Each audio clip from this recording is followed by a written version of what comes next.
आज आहे 20 जानेवारी 2026 या रोजी श्री धर्मनाथ बीज आलेली आहे.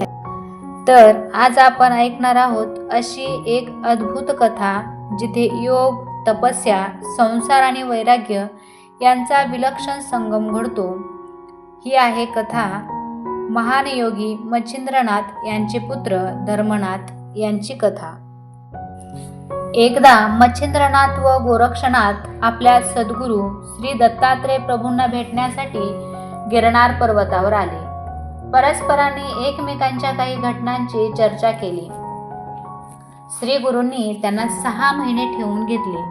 नंतर गोरक्षनाथ श्री गुरूंना म्हणाले, आमचा जन्म जगत कल्याण आणि परोपकारासाठी आहे. त्यामुळे आम्हाला तीर्थयात्रेला जाण्याची अनुमती द्यावी. दत्तगुरूंनी जड अंतकरणाने त्यांना निरोप दिला.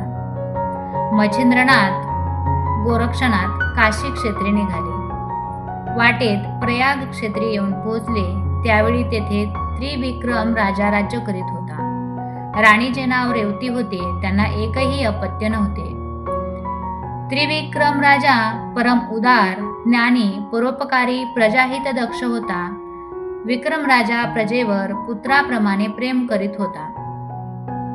त्यामुळे प्रजा सुखी समाधानी होती. प्रजेचे राजा राणीवर अत्यंत प्रेम होते. मच्छिंद्रनाथ व गोरक्षनाथ प्रयागला आले. त्यावेळी विक्रम राजा स्वर्गवासी झाला होता. राज्यात हाहाकार उडाला होता. सारी प्रजा शोकाकुल झाली होती. राणी रेवतीच्या दुःखाला पारावार उरला नव्हता. सर्वांना दुःख विलाप पाहून मच्छिंद्रनाथांना हळहळ वाटली. त्यांच्या मनात राजाला जिवंत करावे म्हणजे सर्व प्रजा आनंदित होईल असे आले. मग त्यांनी अंतर्ज्ञानाने राजाची आयु मर्यादा पाहिली. पण राजाचे संपूर्ण आयुष्य भोगून संपले होते. त्याचा आत्मा सप्तलोक ओलांडून ब्रह्मस्वरूपात विलीन झाला होता. पुन्हा भूलोकात जन्म घेणे शक्य नव्हते. मच्छिंद्रनाथ व गोरक्षनाथ गावाबाहेरच्या शिवालयात येऊन थांबले. त्यासमोरच स्मशानभूमी होती. तेथे राजा त्रिविक्रमाचा मृतदेह अंत्यसंस्कारासाठी आला. त्यावेळी प्रजेचा शोक पाहून गोरक्षनाथाचे हृदय भरून आले व त्यांनी आपल्या गुरूंना विनंती केली की आपण राजाला जिवंत करून प्रजेला आनंदी करावे. तुम्ही जिवंत करणार नसाल तर मी जिवंत करतो असा हट्ट धरला. त्यावेळी मच्छिंद्रनाथांनी त्याला समजावले, राजा पुण्यकर्माने ब्रह्मस्वरूपात विलीन झाला आहे. त्याला पुन्हा जिवंत करणे अशक्य आहे. तेव्हा गुरूंचा उपदेश गोरक्षनाथाला उमजला आणि तो शांत बसला. मच्छिंद्रनाथांनी ओळखले की गोरक्षनाथ गुरुची अवज्ञा केल्यामुळे स्वतः प्रायश्चित्त घेईल. म्हणून त्याला जवळ बोलावले आणि सांगितले की तू लोककल्याणासाठी स्वतःचा प्राणत्याग करायला तयार झालास तरी यावर एकच पर्याय मी तुला सांगतो. राजाच्या देहामध्ये मी प्रवेश करतो. त्या देहात राहूनच मी राजाच्या नावाने राज्याचा सर्व कारभार पाहीन. 12 वर्षानंतर मी माझ्या देहात पुन्हा प्रवेश करीन. परंतु तोपर्यंत तू माझे शरीर नीट काळजीपूर्वक सांभाळून ठेव. हे ऐकून गोरक्षनाथ विस्मयाचकित झाला. त्याने मच्छिंद्रनाथांना समाधानाने संमती दिली व मच्छिंद्रनाथांनी आपल्या योग सामर्थ्याने आपला देह निश्चल करून त्यागून राजाच्या मृतदेहात प्रवेश केला. तेव्हा राजा त्वरित उठून बसला. राजा जिवंत झालेला पाहून शोकाकुल झालेला जनसमुदाय आनंदाने त्रिविक्रमाचा जय जयकार करू लागला. सर्वांनी देवाचे आभार मानले व स्मशानभूमीवरील अग्निदेवतेला शांत करण्यासाठी राजाची सुवर्णाची प्रतिमा करून त्यावर विधीपूर्वक प्रेतसंस्कार करून अग्नीच्या स्वाधीन केले व राजाला आनंदाच्या जल्लोषात वाजत गाजत नगरामध्ये नेले. इकडे शिवमंदिरात गोरक्षापुढे यक्ष प्रश्न उपस्थित झाला की मच्छिंद्रनाथांच्या देहाचे संरक्षण 12 वर्षे कसे करायचे. तेवढ्यात तेथे एक स्त्री आली. तिला विश्वासात घेऊन सर्व सत्य घटना सांगितली. तो तिला म्हणाला, माझ्या गुरूंनी माझ्यावर मोठी जबाबदारी सोपवली आहे. तेव्हा या संबंधी कोठेही वाच्यता करू नकोस. श्री गुरूंचे शरीर 12 वर्षे सुरक्षित राहील अशी एखादी गुप्त जागा दाखव. गोरक्षनाथांच्या गुरुनिष्ठेने आणि शुद्ध भावनेमुळे तिने त्याला एक गुप्त भुयार दाखवले. ते पूर्णपणे सुरक्षित असल्याची खात्री करून गोरक्षाने मच्छिंद्रनाथांचा देह तेथे ठेवला व बाहेरून कोणालाही शंका येणार नाही ही काळजी घेऊन भुयाराचे दार बंद केले. त्यानंतर ती स्त्री म्हणाली, साधू महाराज, हा देह 12 वर्ष चांगल्या स्थितीत कसा राहू शकेल? तेव्हा गोरक्षनाथ म्हणाले, माझे गुरु महातपस्वी असून अमर आहेत. ते प्रलय काळाच्या अंतापर्यंत आहे त्या स्थितीत तेजस्वी राहू शकतात. परंतु तू हे गुपित ठेव, नाहीतर अनर्थ घडेल. स्त्री तसे वचन देऊन निघून गेली. इकडे त्रिविक्रम राजाच्या देहात प्रवेश केलेल्या मच्छिंद्रनाथाने अंतर्ज्ञानाने सर्व गोष्टींचा माहिती करून यथायोग्य रीतीने राज्यकारभार चालवला. रेवती राणीबरोबर राजाप्रमाणेच त्याचे बोलणे वागणे ठेवले. त्यामुळे राणीला संशय आला नाही. स्मशानाजवळ असलेल्या शिवालयात जाऊन दररोज रात्री सांब सदाशिवाचे दर्शन घेण्याचा नित्याने मच्छिंद्रनाथांनीही चालू ठेवला. त्यांनी आपल्या निश्चल शरीराची गुप्त जागा नीट पाहून घेतली. गोरक्षनाथांनी त्यांना सर्व हकीकत बरोबर भाषेत सांगितली. त्यामुळे इतर कोणालाही त्याचा उलगडाच कळला नाही. अशा प्रकारे राजा दररोज मंदिरात जाऊन स्वतःच्या देहाविषयी खात्री करून घेऊ लागला. गोरक्ष 3 महिने तेथे राहिला. ही जबाबदारी व्यवस्थित पार पडत आहे हे जाणून गोरक्षनाथ म्हणाला, आपण आपली योग साधना करून हित साधावे. मला आता तीर्थयात्रा करण्यास परवानगी द्यावी. मग गुरुच्या आज्ञेवरून तीर्थयात्रेस गेले. पुढे 6 महिन्याचा कालावधी लोटला आणि राणी रेवती गर्भवती राहिली. यथावकाश तिला पुत्ररत्न झाले. त्याचे बारसे थाटात केले. त्याचे धर्मनाथ असे नाव ठेवले. धर्मनाथ 5 वर्षाचा झाला. राजा राणीने एके दिवशी भगवान शंकराची षोडशोपचार पूजा केली. पूजा केल्यावर राजा व धर्मनाथ बाहेर पडले. तेव्हा राणी शिवाची प्रार्थना करू लागली, हे गिरिजापते, तुझ्या कृपेने मी तृप्त, समाधानी, आनंदी आहे. परंतु मला एकच मागणे आहे, मी सौभाग्यवती असतानाच मरण येऊ दे. राणीचे शब्द ऐकून तेथील स्त्री एकदम हसली. राणीला तिचे हसणे खटकले. राणीने तिला हसण्याचे कारण विचारले. ती स्त्री गप्प बसली. राणीने तिला वारंवार विचारून बेजार केले. नाईलाजाने ती म्हणाली की मी गरीब आहे. संतापाच्या भरात तुम्ही मला मृत्यूदंड द्याल. त्यावर राणीने तिला अभयवचन दिले. मग पुजारिणीने राणीला एकांतात सर्व घटना सांगितली. राजा विक्रम केव्हाच मरण पावले असून त्यांच्या मृतदेहात मच्छिंद्रनाथांनी आपल्या सिद्धीने प्रवेश केला. तुम्ही विधवा असतानाही सवाष्ण मरण अहेव मागितले म्हणून मला हसू आले.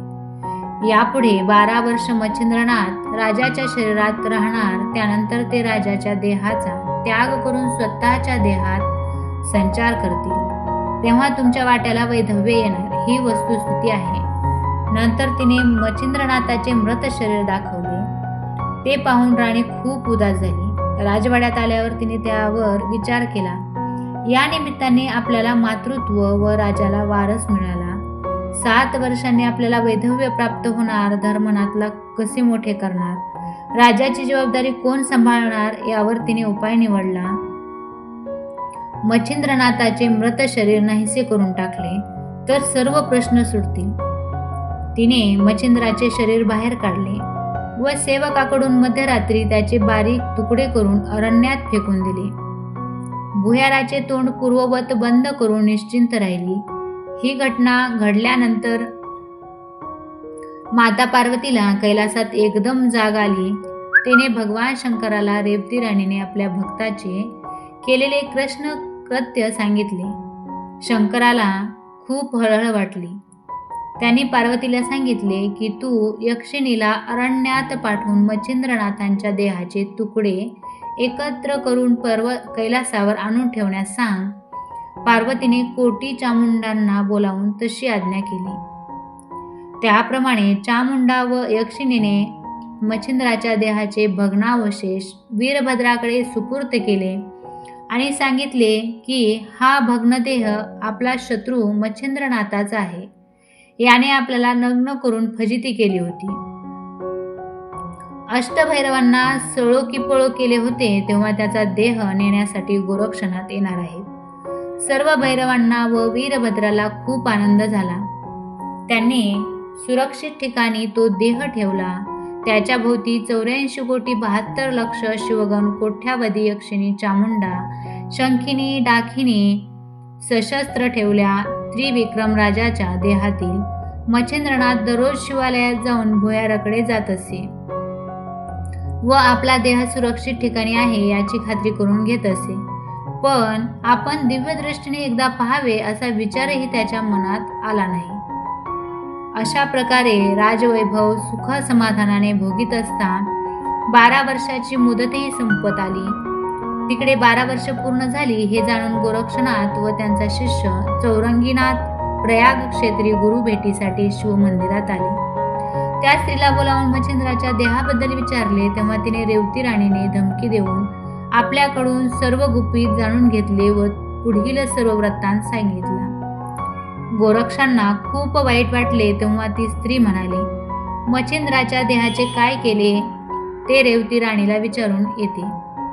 असे सांगून ती राणीकडे गेली. तेव्हा रेवतीने सांगितले की त्याच दिवशी त्या देहाचे बारीक तुकडे करून अरण्यात टाकले. ते कीटकांनी खाल्ले सुद्धा असतील हे ऐकून स्त्रीला धक्काच बसला. तिने गोरक्षनाथाला घडलेली हकीकत सांगितली. त्याला संताप आला, परंतु आपली ती गुरुपत्नी आहे व तिला पुत्र झाला आहे म्हणून शांत राहिला. मच्छिंद्रनाथ चिरंजीव असल्यामुळे त्याच्या देहाचा नाश कधीच होणार नाही. कुठे ना कुठे ते सुरक्षित असतील त्याचा शोध घेतला पाहिजे. त्यांनी चौरंगीनाथांना सांगितले की गुरुच्या देहाचे अवशेष शोधण्यासाठी मी योग बलाने सूक्ष्म रूप घेऊन जातो, परंतु माझा देह इथेच ठेवून जातो. मी परत येईपर्यंत तू याचे रक्षण कर, नाहीतर राणी रेवती माझ्याही देहाचा नाश करील असे सांगून तो सूक्ष्म रूपाने बाहेर पडला. त्याने 10 दिशा, सप्तद्वीप, सप्तपाताळे, गुप्त गुहा व सर्व ब्रह्मांड, वैकुंठ भुवन शोधले. शेवटी कैलासावर गेला. तिथे त्याला वीरभद्र, शिवगण, चामुंडाच्या पाऱ्यात, गुरूंच्या अस्थी, त्वचा, मांस यांचे अवशेष दिसले. तो पुन्हा शिवमंदिरात आला, स्वतःच्या शरीरात प्रवेश केला व युद्धाची तयारी केली. सूर्यावर पर्वतास्त्राचा प्रयोग करून त्याला मध्यस्थी करून देह ताब्यात द्यावा असे सांगितले. सूर्य वीरभद्राकडे गेला व मच्छिंद्राचा देह परत देण्याची विनंती केली, परंतु त्यांनी नकार दिला. वीरभद्राने अष्टभैरव 72 कोटी 84 लक्ष गणांना शस्त्रास्त्र घेऊन तयार राहण्यास सांगितले. गोरक्ष व चौरंगीने हे पाहून दोघांमध्ये घनघोर युद्ध झाले. एकमेकांवर अस्त्रे सोडली. यामुळे सर्व देव भयभीत झाले. भगवान विष्णू व शंकर पृथ्वीवर आले. त्यांनी दोघांना शांत केले, परंतु वीरभद्राला गोरक्षनाथांनी अस्त्रांनी मारून टाकले. त्यावेळी शंकराला दुःख झाले. गोरक्षाने वीरभद्राला जिवंत करण्याचा उपाय विचारला. तेव्हा महादेव म्हणाले, वीरभद्र जागृती, स्वप्न, सुषुप्ती या तिन्ही अवस्थेत शिवमंत्र जपत असे. तेव्हा त्याच्या अस्थिमधून शिवजप ऐकायला येईल. ती हाडे वीरभद्राची समजावी. अशा रीतीने गोरक्षाने संजीवन मंत्राने वीरभद्राला जिवंत केले व भगवान शंकरांनी दोघांची मैत्री घडवून आणली. श्री गुरु मच्छिंद्रनाथांच्या देहाचे अवशेष घेऊन गोरक्षनाथ शिवमंदिरात आले. हे सर्व सोडून भुयारात त्याचे रक्षण करीत असताना एके दिवशी त्रिविक्रमाच्या देहातील मच्छिंद्रनाथ नेहमीप्रमाणे शिवमंदिरात आले. त्यांनी गोरक्षाची विचारपूस केली. तेव्हा गोरक्षनाथांनी शरीराच्या झालेल्या सर्व घटनाचा वृत्तांत राजाला सांगितला व 12 वर्षाची मुदत संपत आल्याची कल्पनाही दिली.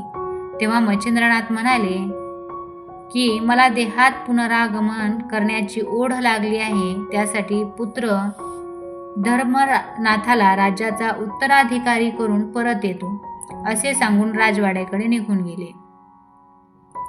राजवाड्यात आल्यावर त्यांनी प्रधान व मंत्रीगण यांच्याशी राजपुत्राला राज्याभिषेक करण्याविषयी चर्चा करून एका शुभ मुहूर्तावर अत्यंत थाटामाटाने समारंभपूर्वक धर्मनाथाला राज्याभिषेक केला.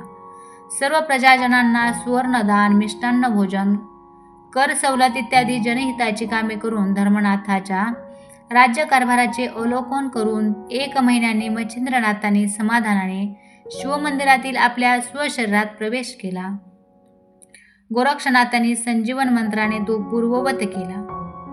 गोरक्ष व चौरंगींना आनंद झाला व त्यांनी गुरूंना वंदन केले. दुसऱ्या दिवशी नेहमीप्रमाणे दिवस जास्त वर आला तरी महाराज का उठले नाहीत म्हणून रेवती राणी शयनगृहात गेली. तिने राजाला उठवण्याचा प्रयत्न केला तेव्हा तिच्या लक्षात आले की राजाच्या देहातील प्राण निघून गेला आहे. तिने दुःखाने हंबरडा फोडला. राणीचा आवाज ऐकून धर्मनाथ, प्रधान, मंत्रीगण धावत आले. राजाच्या मृत्यूची बातमी गावात पसरली. त्रिविक्रमाच्या प्रेतावर स्मशानात अंत्यसंस्कार झाले. त्यावेळी मच्छिंद्रनाथ, गोरक्ष व चौरंगी तेथे हजर होते. मच्छिंद्रनाथांना तेथे पाहून राणीला आश्चर्य वाटले. पित्याच्या मृत्यूमुळे धर्मनाथ दुःखी झाला. त्याने अन्नपाणी वर्ज केले. राणीने एकांतात धर्मनाथाला पित्याविषयीचे रहस्य सांगितले. नंतर धर्मनाथाने शिवमंदिरातून 3ही नाथांना पालखीत बसवून राजवाड्यात आणले. 1 वर्षभर ते तेथे राहिले. आता तू मातेची सेवा व राज्याचा उपभोग घे. 12 वर्षांनी मी परत येईन असे सांगून ते तिघे तीर्थयात्रेला निघून गेले. धर्मनाथांनी मच्छिंद्रनाथांची आज्ञा पाळली होती. त्यांच्या कारकिर्दीत प्रजा सुखात होती. आपल्या मातेलाही त्याने सुखासमाधानाने ठेवले होते. तिची ती मनोभावे सेवा करीत होता. त्याची पत्नी आज्ञाधारक व पतिव्रता होती. त्यांना 1 पुत्रही झाला होता. त्याचे त्रिविक्रम नाव ठेवले होते. मच्छिंद्रनाथ, गोरक्षनाथ, चौरंगीनाथ व अडबंगनाथ प्रयागला परत आले. धर्मनाथाने त्यांची भेट घेऊन सन्मानपूर्वक त्यांना राजवाड्यात आणले. काही काळ गेल्यावर त्यांच्या उपस्थितीत चांगला मुहूर्त पाहून त्रिविक्रमाला राज्याभिषेक केला. धर्मनाथ त्याच्याबरोबर तीर्थयात्रेला जाण्यास उत्सुक होता. माघ द्वितीयेला त्याला धर्मबीज असे म्हणतात. त्या दिवशी गोरक्षनाथाने धर्मनाथास गुरुदीक्षा दिली. या समारंभास स्वतः गोरक्षनाथ प्रसाद वाटत होते. या प्रसंगी स्वर्गातील सर्व देव प्रसाद ग्रहण करण्यासाठी तेथे आले. सर्व प्रजाजनही प्रसाद घेऊन संतुष्ट झाले. त्यामुळे दरवर्षी असा प्रसाद मिळावा यासाठी असा महोत्सव प्रत्येक वर्षी व्हावा अशी इच्छा सर्वांनी व्यक्त केली. तेव्हा गोरक्षनाथांनी धर्मनाथाच्या मुलाला प्रत्येक वर्षी असा उत्सव करण्याची सूचना केली. तेव्हापासून ती द्वितीया धर्मनाथ बीज म्हणून ओळखली जाते. दरवर्षी हा उत्सव नित्याने होऊ लागला.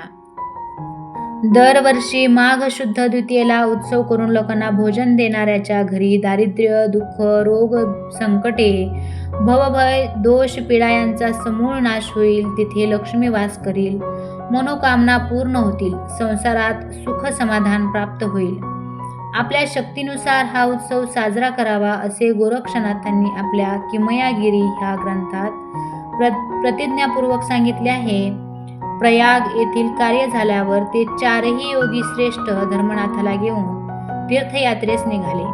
त्यांनी त्याला सर्व योग विद्या शिकवल्या. ते बद्रिकाश्रमात आले. तेथे भगवान शंकराचे दर्शन घडले. त्याच्या हातून धर्मनाथाला सोपून तपश्चर्येला बसवले. 12 वर्षांनी पुन्हा येते असे सांगून गेले. 12 वर्षानंतर तीर्थयात्रेहून आल्यानंतर मोठे उद्यापन केले.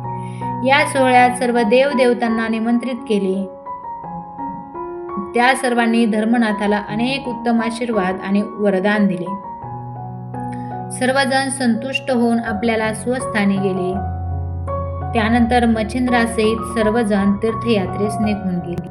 आपल्याला ही संपूर्ण कथा कशी वाटली ही कमेंटमध्ये नक्की सांगा. आणि अजूनही आपल्या चॅनलला सबस्क्राईब केले नसेल तर सबस्क्राईब करून घ्या. व्हिडिओ आवडला असेल तर एक लाईक नक्की करा. धन्यवाद.